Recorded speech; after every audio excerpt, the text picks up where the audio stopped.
बच्चों अब ध्यान से सुनो इधर। वर्ण की परिभाषा हिंदी व्याकरण है। वर्ण जानते हो? नहीं जानते।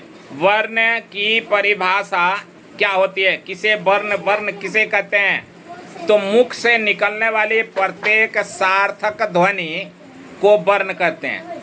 वर्ण मतलब है कुछ भी हम बोलते हैं तो वो वर्ण होता है। मुंह से जो हमारे शब्द निकल जाते हैं वो वर्ण के मेल से बनता है। ठीक है, जैसे अपने मम्मी से पानी मांगना है तो मम्मी पानी दे दो, है ना।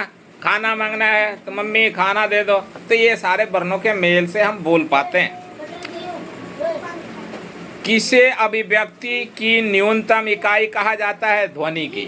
ध्वनि को अभिव्यक्ति की न्यूनतम इकाई कहा जाता है। हम बोलते हैं तो ध्वनि होती है। ध्वनि होती है तो जो जिससे हम बोलते हैं वो समझ जाता है, और समझ करके, जैसे अभी मैंने बताया उदाहरण के लिए कि मम्मी पानी दे दो, तो मम्मी पानी लेकर के दे देती है, तो वो समझती है जब ही तो ले आकर के देती है। तो हमारे बोलियों से अभिव्यक्त होता है, और ये हमारा न्यूनतम इकाई है कि हम इसको बोल करके बता सकें।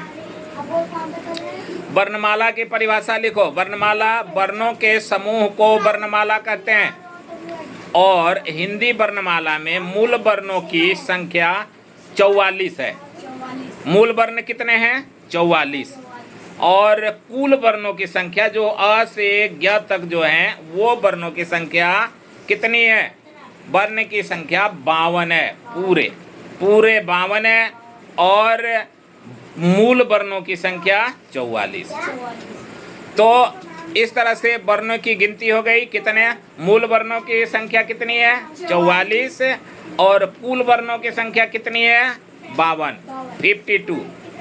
हिंदी वर्णमाला में कुछ वर्णों की संख्या कितनी होती है? हिंदी वर्णमाला में कुल वर्णों की संख्या 52 होती है, लेकिन उसमें से जो मूल वर्ण होते हैं वो 44 होते हैं। कितने होते हैं? 44। हिंदी वर्णमाला में मूल वर्णों की संख्या कितनी होती है? मूल वर्णों की अभी बताया था 44। और पूरे वर्ण कितने होते हैं? कुल वर्ण 52। तो हिंदी में मूल वर्णों की संख्या कितनी होगी? 44। तो इस तरह से ये वर्ण की परिभाषा, और कितने वर्ण होते हैं, टोटल कितने होते हैं, कुल कितने होते हैं 52, है ना, 52, और मूल वर्ण कितने होते हैं 44।